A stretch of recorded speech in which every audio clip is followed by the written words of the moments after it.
الحمد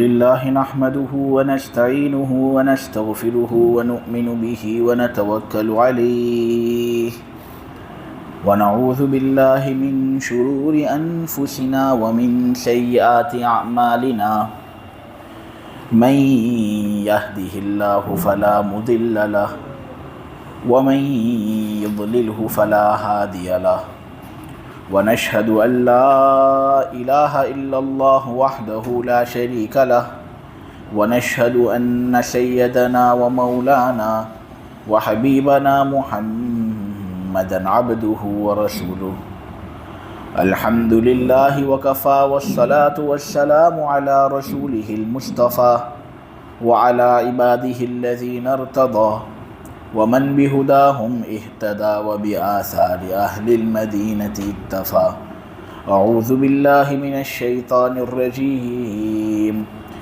بسم الله الرحمن الرحيم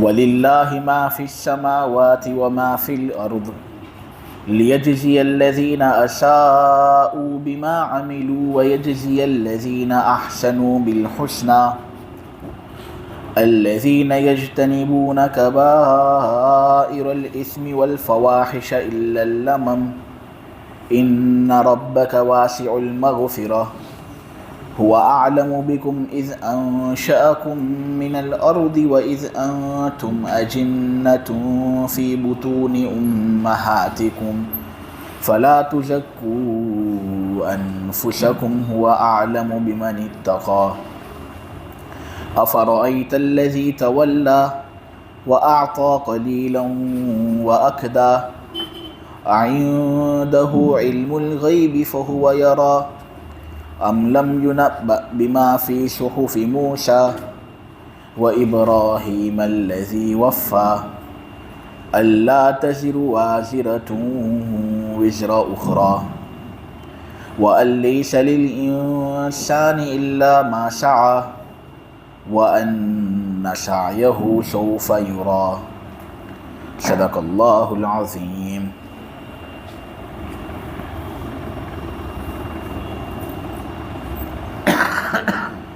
آسمانوں اور زمین میں جو کچھ بھی ہے وہ سب اللہ ہی کے قبضے قدرت میں ہے. اللہ نے یہ نظام اس لیے پیدا کیا تاکہ وہ لوگ جنہوں نے برے اعمال کیے اللہ ان کو ان کی برائی کا بدلہ دے، اور وہ لوگ جنہوں نے اچھے اعمال کیے اللہ ان کو بہترین اجر عطا فرمائے. یعنی ان لوگوں کو جو بڑے بڑے گناہوں سے بچتے ہیں، بے حیائی کے کاموں سے بچتے ہیں، ہاں کبھی کبھار پھسل جانے کی بات الگ ہے، لیکن جو لوگ اس طرح بڑے گناہوں سے بچتے ہیں اللہ ایسے لوگوں کی مغفرت کر دیتا ہے. یقین جانو تمہارا پروردگار وسیع مغفرت رکھنے والا ہے، وہ تمہارے حال سے بہت زیادہ اچھی طریقے سے واقف ہے. اس وقت بھی جب اس نے تم کو زمین سے پیدا کیا، اور اس وقت بھی جب تم اپنی ماؤں کے پیٹوں میں بچے تھے. لہٰذا بہت اپنے آپ کو صاف ستھرا مت سمجھو، اپنے آپ کو بہت زیادہ پاکیزہ مت سمجھو. اللہ ہی زیادہ بہتر طریقے سے جانتا ہے کہ کون متقی ہے. بھلا کیا آپ نے دیکھا اس شخص کو جس نے اللہ کی نصیحت سے منہ موڑا، جس نے تھوڑا دیا لیکن پھر رک گیا؟ کیا اس کے پاس غیب کا علم ہے جسے وہ دیکھ لیتا ہے، یا اندازے سے ہی وہ فقط لوگوں کو اپنی باتیں بیان کرتا ہے؟ تو کیا ایسے شخص کے پاس غیب کا علم ہے جسے یہ دیکھ لیتا ہے؟ کیا اسے وہ باتیں بتائی نہیں گئی جو موسیٰ اور ابراہیم کے صحیفوں میں موجود ہے، جو ابراہیم بڑے وفادار ثابت ہوئے؟ یعنی یہ بات کہ کوئی بوجھ اٹھانے والا شخص کسی دوسرے کا بوجھ نہیں اٹھائے گا، اور یہ کہ انسان کے لیے نہیں ہے وہ مگر وہ جو اس نے کمایا، اور جو کوشش اس کی جانب سے ہے ان قریب اس کا نتیجہ سب کے سامنے ظاہر ہوگا۔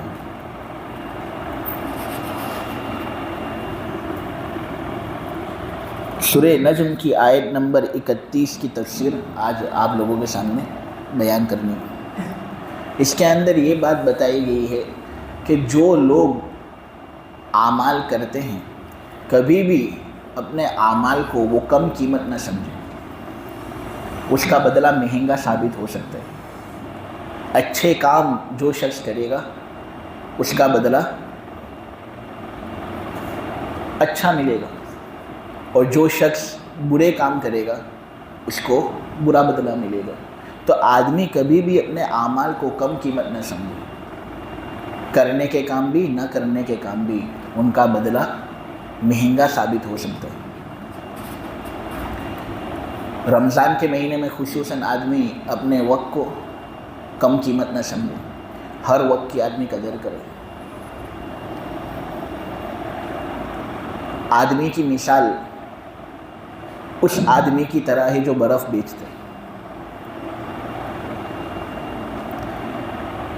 اگر برف بیچنے والا شخص اپنی جگہ پر بیٹھا رہے اور کچھ جد و جہد برف بیچنے میں نہ کرے تو کیا وہ آدمی کامیاب ہوگا؟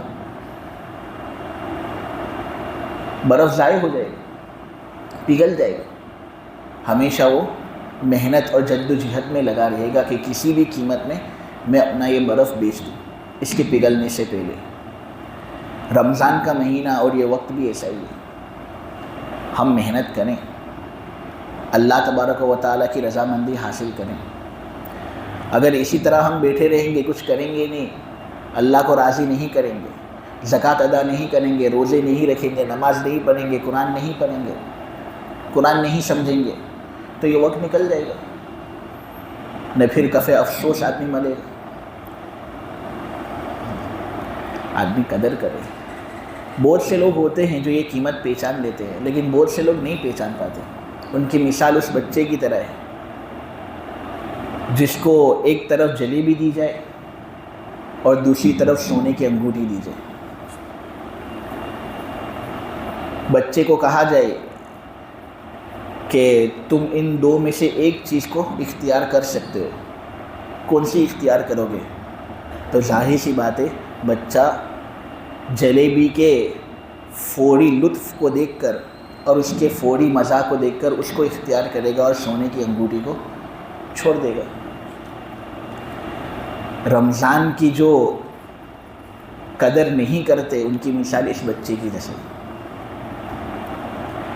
کہ اتنا اچھا مہینہ، اتنا عظیم الشان مہینہ، لیکن پھر بھی آدمی اس کی قدر نہیں کرتا، قیمت اس کی نہیں ہوتی، جلیبی کو ترجیح دیتا ہے سونے کی انگوٹھی پر۔ افسوس کے ساتھ یہ کہنا پڑتا ہے کہ اس بچے کو تو لوگ بیوقوف کہیں گے، لیکن رمضان کی جو آدمی قدر نہیں کرتا اس کو کوئی بیوقوف نہیں کہتا۔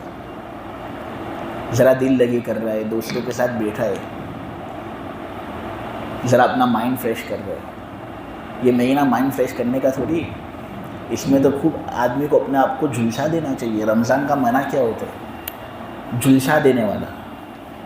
آدمی اپنے آپ کو تڑپا دے، جھلسا دے، بے چین ہو جاتا ہے، یہ کروں یہ کروں یہ کروں، یہ کرنا ہے، اس میں مائنڈ فریش نہیں ہوتا۔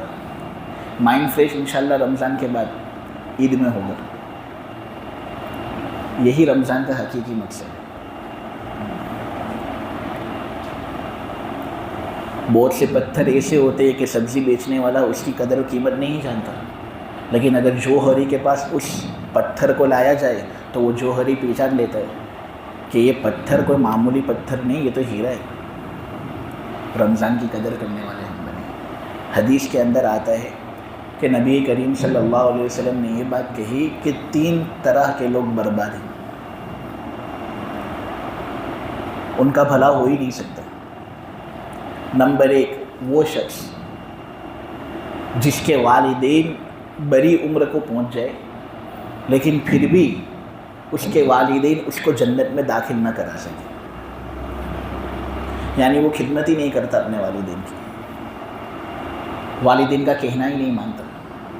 والدین کہتے یہ کام کرو، اب وہ کام جائز ہے، شریعت نے اس کو منع نہیں کیا، سبزی لے کر آؤ، یہ لے کر آؤ، کرتا ہی نہیں ہے. وہ بڑی عمر کو پہنچ گئے، پھر بھی وہ اس کے ساتھ اچھا سلوک کرتا نہیں، ان کی ڈانٹوں کو دل کے اندر برا سمجھتا ہے، یعنی کھوٹا لگا لیتا ہے.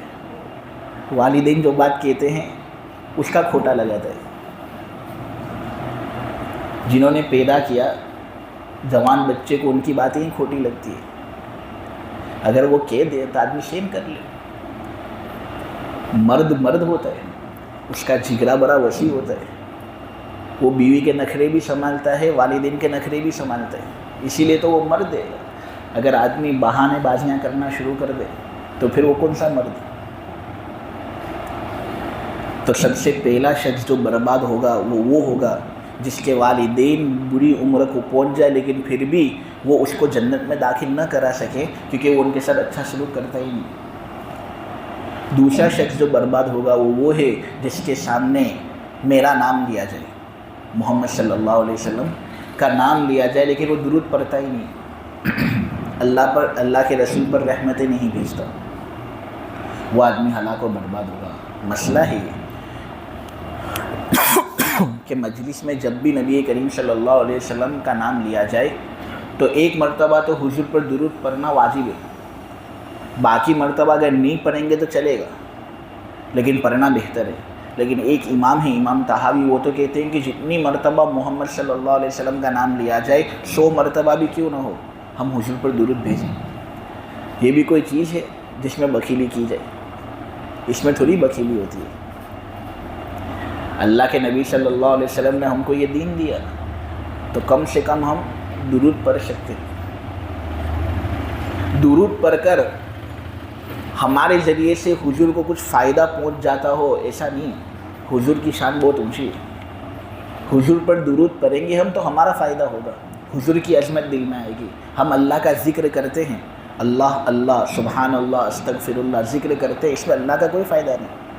ہم ذکر کیوں کرتے؟ تاکہ اللہ کی عظمت دل میں آئے، ہمارا فائدہ ہو. اسی طرح محمد صلی اللہ علیہ وسلم پر ہم کیا درود بھیجیں گے؟ ہماری کیا لیاقت، کیا اوقات؟ ہم اس لیے بھیجتے ہیں تاکہ حضور کی عظمت ہمارے دل میں پیدا ہو. اور سب سے لذیذ ترین بدلہ جو درود شریف پڑھنے کے بدلے میں آدمی کو ملتا ہے نا، وہ یہ ہے کہ ایسے لوگوں کو حضور کی زیارت نصیب ہوتی ہے. وہ نبی کریم صلی اللہ علیہ وسلم کو بارہا اپنے خوابوں میں دیکھتے ہیں لیکن پھر کبھی کسی کے سامنے تذکرہ نہیں کرتے. تذکرہ کر لیا تو کیا فائدہ؟ آج بھی اپنے محبوب سے ملنے جاتا ہو تو کیا سب کے سامنے ڈھول بجائے گا؟ نہیں، چپکے کی ملاقات ہوتی ہے، میں اور میرے محبوب کے درمیان کی بات تھی، وہ کسی کو کہتا نہیں. ہاں تو یہ ہے حقیقت میں زیارت. بارہا دیکھتا ہے حضور کو لیکن کبھی کسی کے سامنے الف تک کا حرف بھی نہیں بکتا کہ مجھے حضور کی زیارت ہوئی. اس کو کہہ کر میرا کیا فائدہ ہونے والا ہے؟ میں اپنے آپ کو کیوں پاکیزہ سمجھوں؟ اللہ کہہ رہا ہے کہ تم اپنے آپ کو پاکیزہ مت سمجھو. اللہ جانتا ہے کون متقی ہے کون متقی نہیں. تنہائیوں کو اللہ بہت زبردست طریقے سے جانتا ہے. تیسرا شخص جو برباد ہے وہ شخص ہے جس کو رمضان کا مہینہ نصیب ہو لیکن پھر بھی وہ اپنے رب سے اپنی مغفرت نہ کرا سکے. اپنے رب سے وہ اپنی گناہوں کی مغفرت نہ کرا سکے، یہ آدمی برباد ہوگا. اللہ کہتا ہے 30 دن دیے، ہر دن کے اندر 24 گھنٹے، 1 منٹ بھی مجھ سے استغفر اللہ کرتے میں تم کو معاف کر دیتا، لیکن تم کو یہ بھی توفیق نہیں، میری یاد آتی ہی نہیں، کبھی توبہ کرتے ہی نہیں ہو.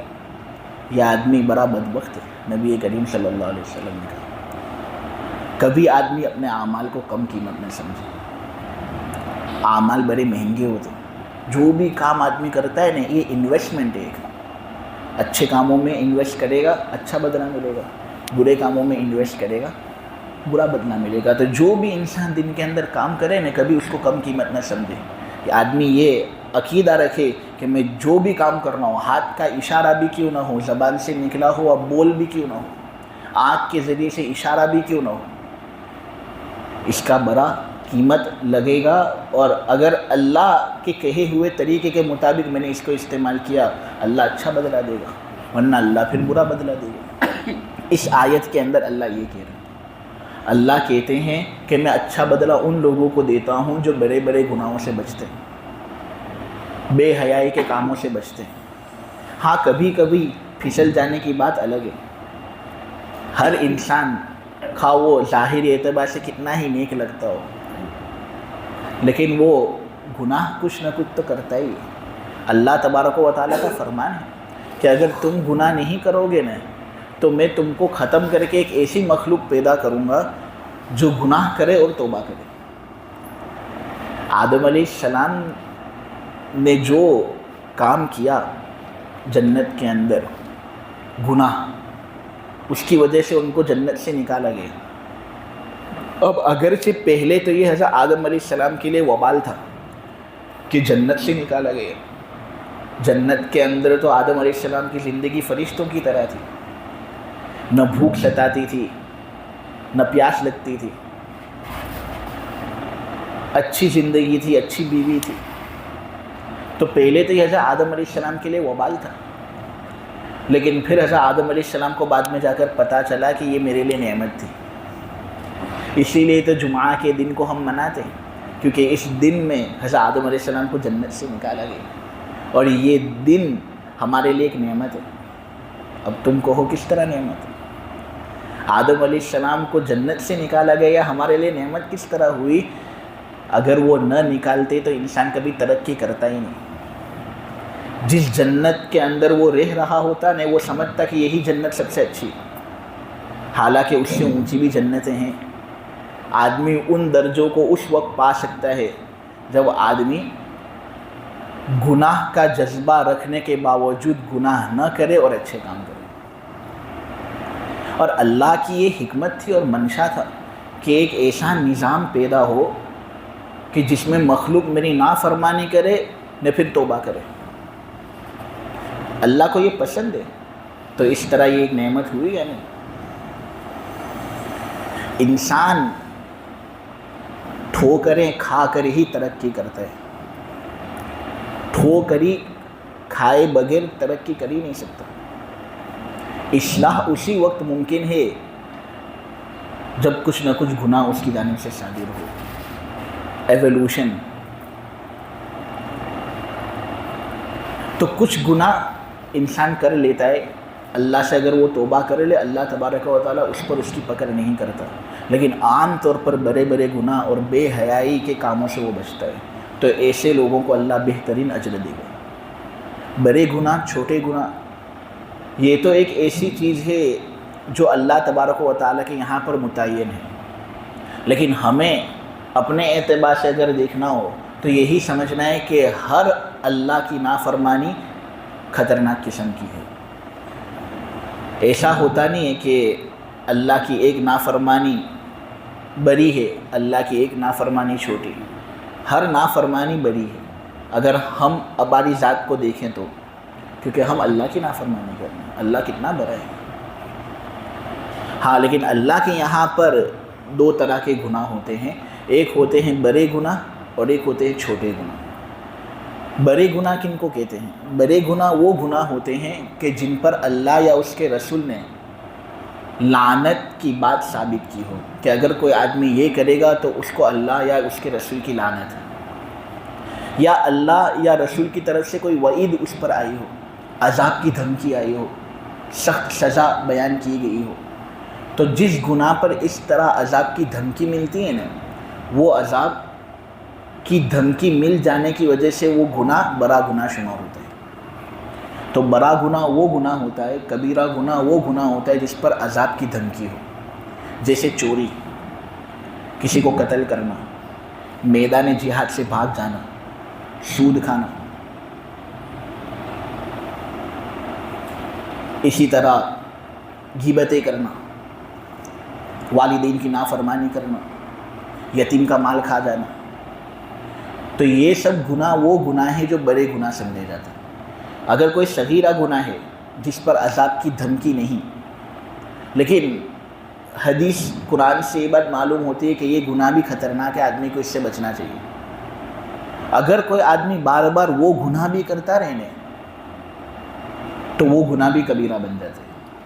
مثلا بد نظری ایک ایسا گناہ ہے کہ اگر ایک مرتبہ ہو گئی تو چلو اللہ معاف کر دے گا، لیکن بار بار کرتا ہی رہتا ہے، وہ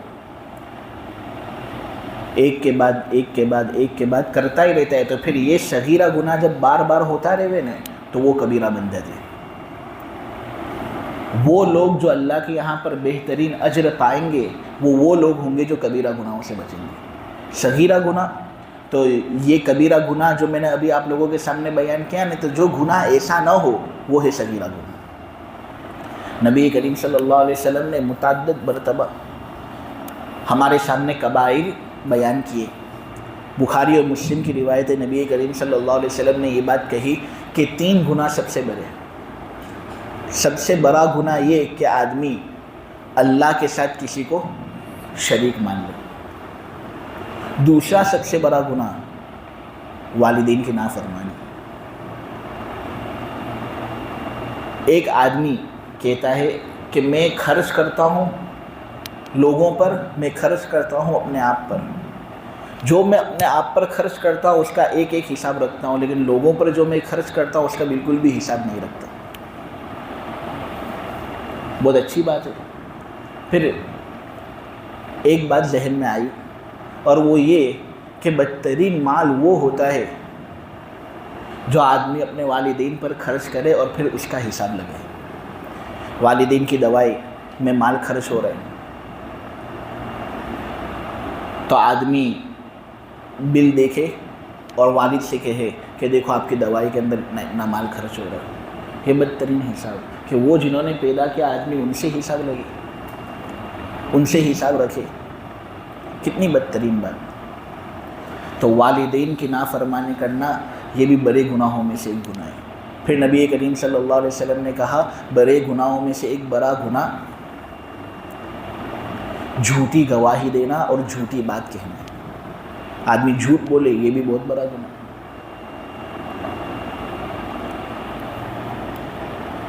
نماز چھوڑنا یہ بھی بہت بڑا گناہ۔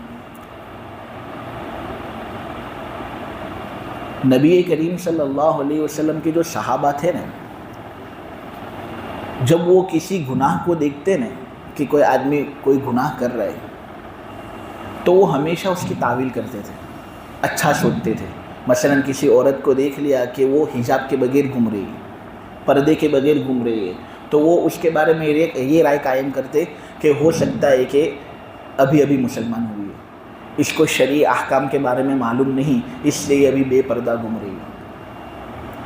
کبھی دیکھ لیا کہ ایک آدمی روزے سے نہیں، رمضان کے مہینے میں کھا رہا ہے دن دہاڑے سب کے سامنے، تو صحابہ اس کے بارے میں اچھی رائے قائم کرتے تھے کہ بھئی ہو سکتا ہے کہ یہ مسافر ہو، مسافر کے لیے روزہ رکھنا ضروری نہیں، یا ہو سکتا ہے کہ بیمار ہو، یا پھر ہو سکتا ہے کہ نو مسلمان ہو، ابھی شریعت کے بارے میں اس کو معلوم نہ ہو، کھا رہا ہو۔ تو جب بھی صحابہ دیکھتے ہیں کہ کوئی شخص کوئی گناہ کر رہا ہے تو وہ اچھی رائے اس کے بارے میں قائم کرتے تھے تاکہ اس کا کینہ دل میں جمع نہ ہو۔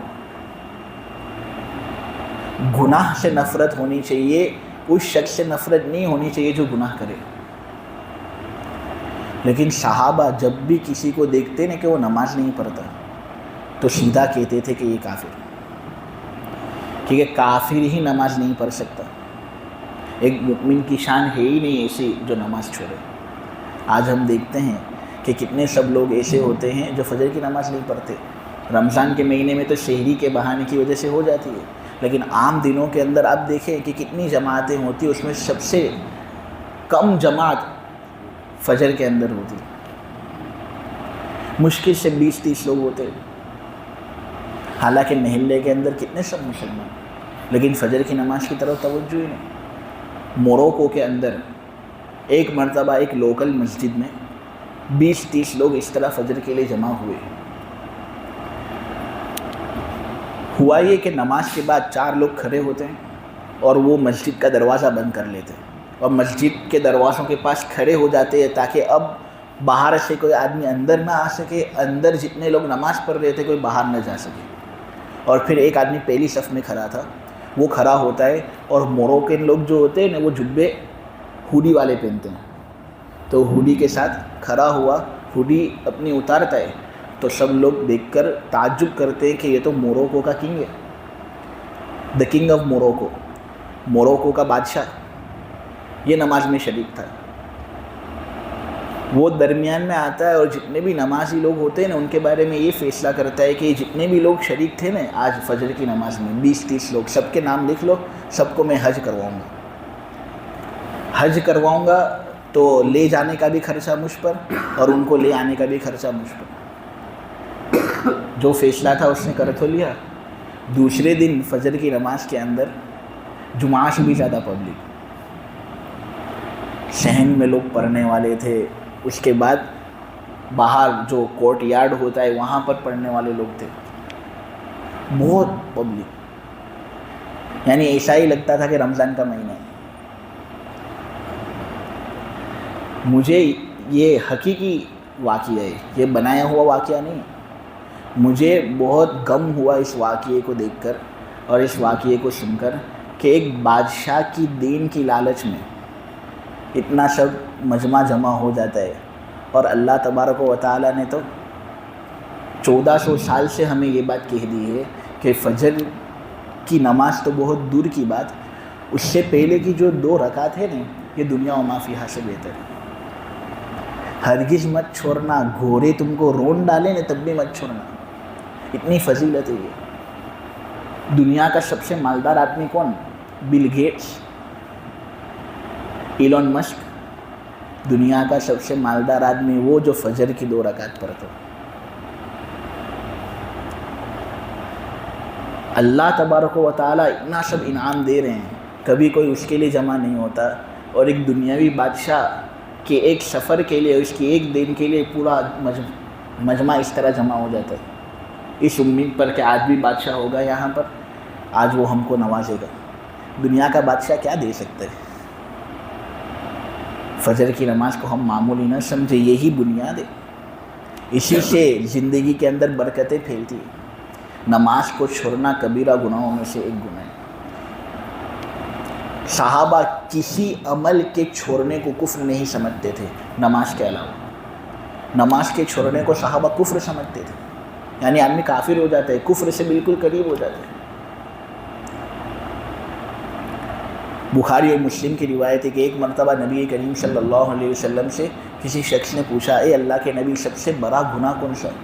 حضور نے فرمایا شرک. ہندو لوگ جو کرتے ہیں وہ اللہ کے ساتھ دوسرے لوگوں کو شریک کرنا، ایشور کے ساتھ سرسوتی لکشمی کو بھی گرداننا، یہ سب سے خطرناک گناہ. پھر پوچھا، اے اللہ کے رسول اس کے بعد سب سے بڑا گناہ کون سا؟ اللہ کے نبی صلی اللہ علیہ وسلم نے کہا کہ تو اپنے بچے کو قتل کر دے اس ڈر سے کہ وہ تیرے ساتھ کھانا کھائے گا. بہت سے لوگ ہوتے ہیں کہ بچہ ماں کے پیٹ میں ہوتا ہے، لیکن پھر ان لوگ کو معلوم ہوتا ہے کہ لڑکا نہیں ہے لڑکی ہے، تو وہ حمل گرا دیتے، پلز ایسی کھا کر حمل گرا دیتے. کیوں؟ لڑکی کو کہاں سے ہم پالیں گے، وہ ہمارے ساتھ کھانا کھائے گی. ارے اللہ اس کو کھلائے گا. اللہ نے کیا تمہیں نہیں کھلایا؟ جو ماں اس طرح جن رہی ہوتی ہے بچی کو، وہ بھی تو ایک زمانے میں بچی تھی، تو کیا اس کو اپنی تربیت معلوم نہیں، اپنی ابتدا معلوم نہیں؟ کہ اتنا کم بھروسہ. کیا وہ یہ سمجھتی ہے یا وہ والدین یہ سمجھتے ہیں کہ رزق پہنچانے والے ہم ہیں؟ رزق پہنچانے والے تم کہاں سے ہو؟ اللہ پہنچانے والا ہے، اللہ کھلائے گا. تو سب سے بڑا گناہ یہ کہ آدمی قتل کر دے اپنے بچے کو اس ڈر سے کہ وہ بچہ ان کے ساتھ کھانا کھائے گا. قتل کرنا ہے تو بہت بڑا گناہ اپنی جگہ پر، لیکن پھر اپنے بچے کو قتل کرنا یہ تو پوری خیر کا خاتمہ ہو چکا. اللہ اس سے ہماری حفاظت کرے. پھر حضور سے پوچھا صحابی نے، اے اللہ کے رسول اس کے بعد سب سے بڑا گناہ کون سا؟ نبی کریم صلی اللہ علیہ وسلم نے کہا، اپنی پڑوس میں جو عورت ہے نا اس کے ساتھ زنا کرنا. پڑوسی کے ساتھ تو حسن سلوک ہونا چاہیے، اور زنا کرنا اپنی جگہ پر ہے خطرناک کام. شرعی احکام اگر ہوتے نا تو علماء زنا کرنے والے لوگوں کو سب کے سامنے پتھریں مار مار کر ختم کر دیتے. یہ شرعی حکم ہے زنا کا. یعنی اگر شرعی احکام نافذ ہو جائے تو جو زنا کرتا ہے نا اس کو سب کے سامنے لایا جائے نا, پتھریں مار مار کر اس کو ہلاک کیا جائے. یہ ہے حکم اس کا. آج یہ چیز بالکل معمولی ہو چکی ہے. گلی گلی کے اندر زنا کرنے والے لوگ ملتے ہیں اور اچھے اچھے گھر کی عورتیں زنا کرتی ہیں.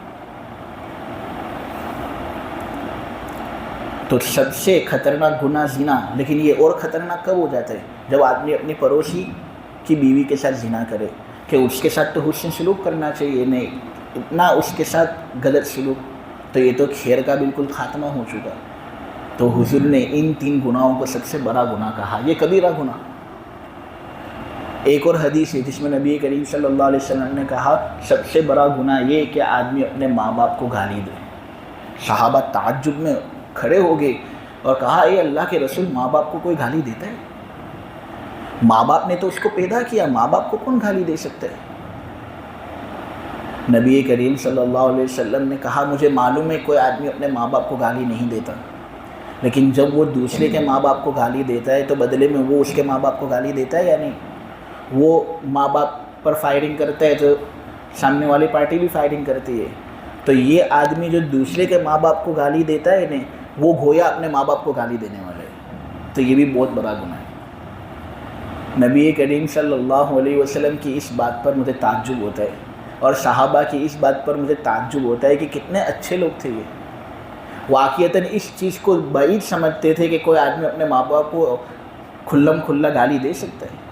آج کا زمانہ تو کیسا زمانہ, لوگ بچے جو ہوتے ہیں, نوجوان جو ہوتے ہیں, ان کے اندر پتہ نہیں کس چیز کا غصہ بھرا ہوتا ہے, کس چیز کا جوش بھرا ہوتا ہے.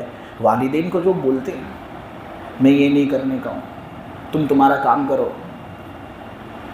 اللہ سے ڈرنا چاہیے, اللہ ہماری حفاظت کرے. وہ لوگ جنہوں نے ہم کو پیدا کیا ان کے ساتھ ایسا سلوک نہیں کرنا ہے, ان کے ساتھ اچھا سلوک کرنا ہے. آپ سمجھ سکتے ہیں کتنا بڑا گناہ ہوتا ہے. اللہ تبارک و تعالی نے بارہا جب لوگوں کو شرک سے بچایا ہے نا, تو اس کے فوراً بعد ماں باپ کی نافرمانی سے بھی بچانے کی کوشش کی ہے. یہ بات بتانے کے لیے کہ دیکھو حقیقی وجود دینے والا میں, میری سب سے بڑی نافرمانی یہ کہ تم شرک کرو, لیکن ظاہری اعتبار سے وجود دینے والے ماں باپ بھی ہیں. لہٰذا یہ بھی بہت بڑی نافرمانی ہے کہ تم ان کے ساتھ غلط سلوک کرو. ایک مرتبہ نبی کریم صلی اللہ علیہ وسلم نے 3 مرتبہ کہا تھا تباہ ہو گئے, تباہ ہو گئے, برباد ہو گئے. ابو ذر وہاں پر تھے, تو حضرت ابو ذر نے نبی کریم صلی اللہ علیہ وسلم سے پوچھا اے اللہ کے رسول, یہ کون ہے وہ لوگ جو تباہ ہو گئے, برباد ہو گئے؟ نبی کریم صلی اللہ علیہ وسلم نے کہا اے ابو ذر, وہ آدمی جو اپنا پائنچا تخنے سے نیچے لٹکاتا ہے, یہ آدمی برباد ہو گیا. وہ آدمی جو اللہ کے راستے میں مال خرچ کرتا ہے, پھر احسان جتلاتا ہے, مسجد اللہ کے نام پر دی, پھر احسان جتلاتا ہے, کسی فقیر کو دیا اور احسان جتلاتا ہے, یہ آدمی بھی برباد ہو گیا. اور وہ آدمی بھی خوب برباد ہوتا ہے اور غلط راستہ اس نے اختیار کر لیا ہوتا ہے.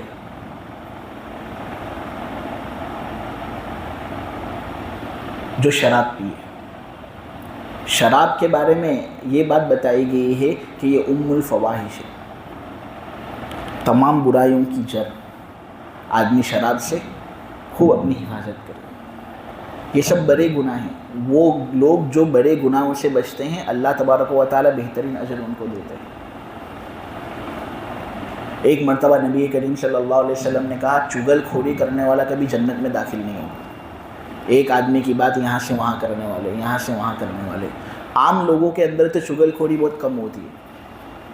جو بڑے لوگ ہوتے ہیں 30 سال کی عمر ان کی ہو جاتی ہے, تو عام متن وہ اس طرح زنانہ حرکت کرتے نہیں. عام طور پر چغل خوری اگر میں نے کسی جگہ دیکھی ہے نا, تو ان پڑھنے والے بچوں کے اندر دیکھی ہے جو استاذ کے پاس پڑھتے ہیں, کسی ٹیچر کے پاس پڑھتے ہیں. ایک ٹیچر کی بات یہاں کریں گے، وہاں کریں گے، گھر آ کر کریں گے کہ یہ کیا یہ کیا یہ کیا. تو یہ سب چغل خوری ہے. بچوں کو اپنی کم عمر کی وجہ سے اس گناہ کو ہلکا نہیں سمجھنا چاہیے. نبی کریم صلی اللہ علیہ وسلم نے کہا ہے کہ چغل خور کبھی جنت میں داخل نہیں ہوگا. یہ جو تھے نا، یہ سب بڑے گناہ تھے جو آپ لوگوں کے سامنے بیان کیے. جو اس کے علاوہ ہیں وہ چھوٹے گناہ ہوتے ہیں.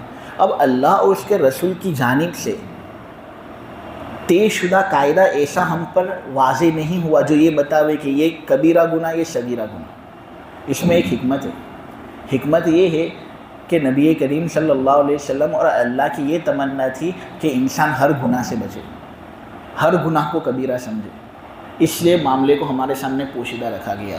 ہم جو بیان کرتے ہیں کہ دیکھو وہ گناہ جس پر دھمکی آتی ہو وہ کبیرہ، اور جس پر دھمکی نہ آئی ہو وہ صغیرہ. یہ علماء اپنی جانب سے ایک چیز بتاتے ہیں، ایک اندازہ ہے یہ، لیکن حقیقی بات تو کسی کو معلوم نہیں ہے.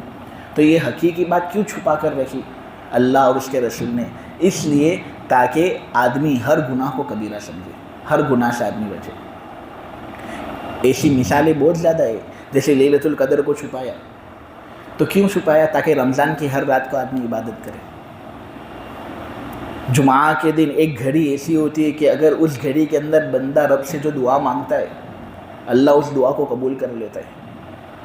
وہ بھی گھڑی ہمارے سامنے واضح نہیں ہے. علماء بیان کرتے ہیں کہ بھائی عصر کے بعد یا امام صاحب جب منبر پر بیٹھے ہوں تب، لیکن وہ ایک طرح سے ایک اندازہ ہے، حقیقی بات نہیں ہے.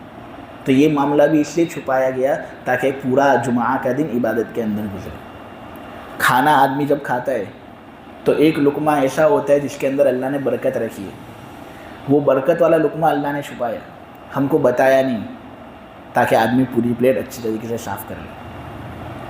پوری پلیٹ صاف ہو جائے گی تو وہ برکت والا لقمہ بھی مل جائے گا. اللہ کا ایک اسم اعظم ہے، سب سے بڑا نام. جو آدمی وہ اللہ کا سب سے بڑا نام لے کر اللہ سے دعا کرتا ہے نا، اللہ اس کی ہر حاجت پوری کرتا ہے. وہ اسم اعظم ہم کو معلوم نہیں کیا ہے وہ نام. رحمان، رحیم، اللہ، کیا ہے وہ ذکر ہم کو معلوم نہیں.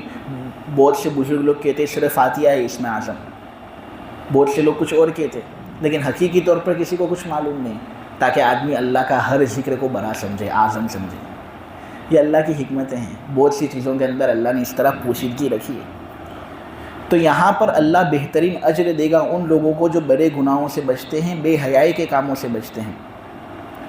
ہاں کبھی کبھار پھسل جانے کی بات الگ ہے.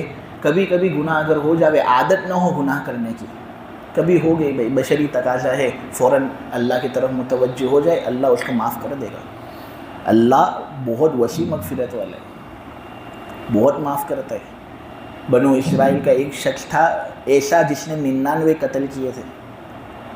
انسانی جان کو قتل کرنا کتنا خطرناک. جس آدمی نے ایک انسان کی جان کو قتل کیا، اس نے پوری انسانیت کو قتل کیا. قرآن کے اندر ہے فَكَأَنَّمَا قَتَلَ النَّاسَ جَمِيعًا. یہ آدمی اتنا بدماش کہ 99 لوگوں کو قتل کیا. لیکن ایک زمانہ ایسا ہے اس کو افسوس ہوا اپنے کرتوت پر، اپنے کیے ہوئے پر. تو ایک ایسے آدمی کے پاس جاتا ہے مسئلہ پوچھنے کے لیے جس کو دین کے بارے میں حقیقی علم نہیں. یعنی تھا بڑا عبادت گزار لیکن عالم تھا نہیں. اب عالم نہیں ہے، عبادت کرتا ہے فقط، تو وہ مسئلہ صحیح بتائے گا؟ نہیں بتا سکتا. وہ اس کے پاس گیا اور کہنے لگا کہ میں بڑا مجرم ہوں، اللہ مجھے معاف کرے گا. وہ کہنے لگا بالکل معاف کرے گا، کیا گناہ کیا تم نے؟ تو اس نے کہا میں نے 99 لوگوں کو قتل کیا. تو وہ آدمی کھڑا ہو گیا اور کہا نالائق بدبخت، کھڑا ہو جائے یہاں سے، تیرے جیسے گنہگار کو اللہ کبھی معافی نہیں کر سکتا.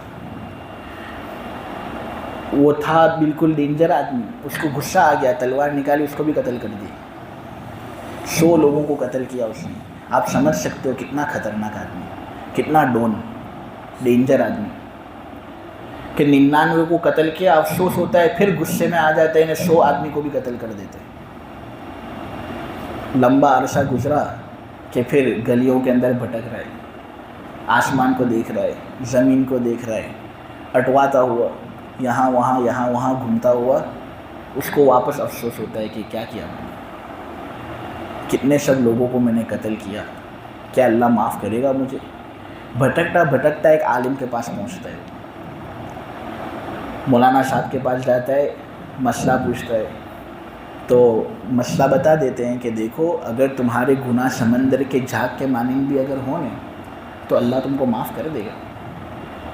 حدیث ہے، نبی کریم صلی اللہ علیہ وسلم نے اللہ کے حوالے سے یہ بات بیان کی، اِنَّكَ مَا دَعَوْتَنِي وَرَجَوْتَنِي غَفَرْتُ لَكَ عَلَى مَا كَانَ مِنْكَ وَلَا أُبَالِي يَا ابْنَ آدَمَ لَوْ بَلَغَتْ ذُنُوبُكَ عَنَانَ السَّمَاءِ ثُمَّ اسْتَغْفَرْتَنِي غَفَرْتُ لَكَ يَا ابْنَ آدَمَ إِنَّكَ لَوْ أَتَيْتَنِي بِقُرَابِ الْأَرْضِ خَطَايَا ثُمَّ لَقِيتَنِي لَا تُشْرِكُ بِهِ شَيْئًا لَأَتَيْتُكَ بِقُرَابِهَا مَغْفِرَةً۔ اتنی لذت آتی ہے یہ حدیث پڑھنے میں، آپ لوگ پوچھو مت۔ اللہ تبارک و تعالیٰ کہتے ہیں اے آدم کے بیٹے، تو جب بھی گناہ کرے گا نا میں تجھے معاف کروں گا۔ تیرے گناہ اگر آسمانوں کی سرحدوں تک بھی پہنچ جائیں نا، لیکن تم میرے پاس مغفرت کی بھیک مانگنے کے لیے آئے تو میں تجھے معاف کر دوں گا۔ زمین بھر گناہ میرے پاس لیا، میں تجھے زمین بھر مغفرت سے نوازوں گا، لیکن تو آ تو صحیح۔ ان ربک واسع المغفرہ، اللہ بڑی وسیع مغفرت رکھنے والا ہے۔ تو اس عالم نے اس کو سمجھایا کہ اللہ تجھے معاف کر دے گا، فکر کرنے کی کوئی حرج نہیں، لیکن ایک کام تجھے کرنا پڑے گا۔ دیکھ تو جس ماحول میں رہتا ہے نا، یہ علاقہ بہت خطرناک ہے، سب ڈون لوگ یہاں پر رہتے ہیں، ڈینجر لوگ رہتے ہیں، تو ان کے ساتھ رہے گا تو بھی ڈینجر بنے گا، واپس گناہ کرے گا۔ ان سب لوگوں کی صحبتیں چھوڑ اور نیک بستی میں چلا جا، وہاں اچھے لوگ رہتے، ان کی صحبت میں تو رہے گا نا تو تجھے فائدہ پہنچے گا۔ اس آدمی نے سفر کیا اور کہنے لگا ٹھیک ہے بھائی، میں اچھے لوگوں کے ساتھ رہنے کے لیے تیار، اللہ مجھے معاف کر دے گا، اس سے بڑی خوشخبری میرے لیے کیا ہو سکتی ہے۔ وہ بیچارہ چلتا ہے چلتا ہے چلتا ہے کہ درمیانی راستے پر پہنچتا ہے، اللہ اس کی روح لے لیتا ہے۔ آخری لمحات اس کی زندگی کے چل رہے ہیں، عذاب کے فرشتے بھی پہنچ جاتے ہیں اس کے پاس اور رحمت کے فرشتے بھی اس کے پاس پہنچ جاتے ہیں۔ عذاب کے فرشتے تعجب میں، رحمت کے فرشتے تعجب میں۔ عذاب کے فرشتے کہہ رہے ہیں کہ یہ 100 آدمی کا قاتل ہے، ہاں اللہ اس کو معاف کرتا، لیکن نیک لوگوں کی یہاں پر ابھی اس کا لحوق ہوا نہیں، ابھی یہ نیک لوگوں کے ساتھ شامل ہوا نہیں، تو اللہ اس کی مغفرت کس طرح کرے گا، اس لیے ہم اس کو عذاب دینے کے لیے آئے ہیں۔ رحمت کے فرشتے کہتے ہیں کہ بھئی اللہ نے ہم کو بھیجا، چلو جس نے بھیجا ہے اسی کے پاس جائے۔ دونوں فرشتے اللہ کے پاس آتے ہیں تو اللہ تبارک و تعالیٰ دونوں کی بات سنتے ہیں، حالانکہ اللہ کو سب معلوم ہے یہ اللہ کے بہانے ہوتے ہیں، رحمت خداوندی بہانہ نہیں چاہیے تھا۔ تو اللہ سب کی باتیں سنتے ہیں اور اس طرح بیہیو کرتے ہیں کہ اللہ کو کچھ معلوم ہی نہیں، حالانکہ اللہ کو سب معلوم۔ اچھا ایسا ہوا، ٹھیک ہے ایک کام کرو، دیکھو اگر اس آدمی کی لاش گنہگار بستی سے زیادہ قریب ہے نا تو اس کو عذاب دینا، میری مخلوق ہے، میری ملکیت ہے، میں جو چاہوں اس کے ساتھ کروں، مجھے کون پوچھنے والا ہے۔ ہاں لیکن اگر اس آدمی کی لاش نیک بستی سے زیادہ قریب ہے نا تو پھر اس کو معاف کر دینا، اس کو رحمت میں لے جانا۔ اب وہ آدمی گنہگار بستی میں مرا تھا تو اس کی لاش گنہگار بستی سے زیادہ قریب،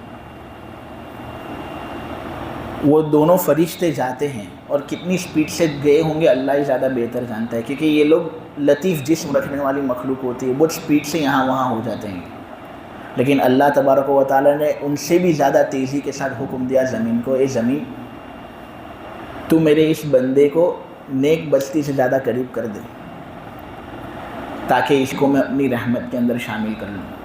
زمین کو اللہ نے حکم دیا، زمین نے اس کو نیک بستی سے قریب کر دیا، اللہ نے اس کی مغفرت کر دی۔ یقیناً تمہارا پروردگار وسیع مغفرت رکھنے والا ہے، لہٰذا اگر کبھی کبھی گناہ ہو جاوے نا، عادت نہ ہو تو اللہ اس کو معاف کر دے گا، لیکن عادت نہ بنانا چاہیے۔ دیکھو ایک طرف اللہ غفور الرحیم ہے تو اللہ ایک طرف انتقام لینے والا بھی۔ پھر اللہ تبارک و تعالیٰ آگے کہتے ہیں کہ جب اس نے تم کو تمہاری ماؤں کے پیٹوں میں بنایا اس وقت سے اللہ تم کو جانتا ہے، اور آدم علیہ السلام کا جہاں سے تعلق ہے تو جب سے زمین سے اللہ نے ان کو پیدا کیا اللہ ان سے جانتا ہے۔ اس لیے کوئی آدمی اپنے آپ کو بہت زیادہ پاکیزہ نہ سمجھے، اللہ ہی زیادہ بہتر جانتا ہے کون متقی ہے۔ کبھی آدمی اپنے آپ کو پاکیزہ نہ سمجھے، اپنے آپ کو بڑا سمجھے کہ میں کچھ ہوں، یہ سوچ رکھنا آدمی کی فساد کے لیے کافی ہے۔ یہاں جو یہ بات کہی گئی نے کہ اللہ تمہارے حال سے زیادہ واقف ہے اس وقت جب اس نے تم کو زمین سے پیدا کیا، تو اس سے یا تو مراد حضرت آدم علیہ السلام ہے جن کو اللہ نے زمین سے پیدا کیا، یا اس سے مراد ہماری اصل ہے۔ دیکھو ہماری جو جسم ہے نا، اس کے اندر نمک ہے، چونا ہے، لوہا ہے، پتھر ہے، مٹی ہے، تو یہ سب چیزیں زمین سے تعلق رکھتی ہے، تو یہ ہم پر بھی فٹ ہوتا ہے۔ نہیں، ایک ہماری غذا، ہماری جتنی بھی غذا ہے وہ سب زمین سے تعلق رکھتی ہے۔ ویج تو زمین سے نکلتا ہے، اور جو نان ویج ہے تو نان ویج کیا کھاتا ہے؟ زمین کھاتا ہے، تو وہ بھی زمین ہی سے ہوا۔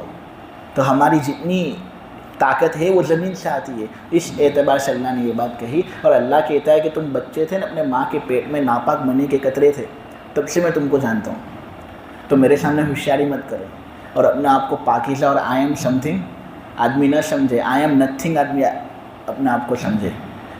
دیکھو اللہ ہی زیادہ بہتر جانتا ہے کون متقی ہے۔ ایک مرتبہ نبی کریم صلی اللہ علیہ وسلم کے سامنے ایک عورت آئی جس کا نام تھا برہ۔ برہ کا مطلب ہوتا ہے نیک عورت۔ نبی کریم صلی اللہ علیہ وسلم نے کہا اس نام کو بدلو، کیونکہ اس کے اندر خود ستائش ہے۔ اپنے آپ کو کیا تم کہنا چاہ رہے ہو کہ یہ بہت نیک ہے؟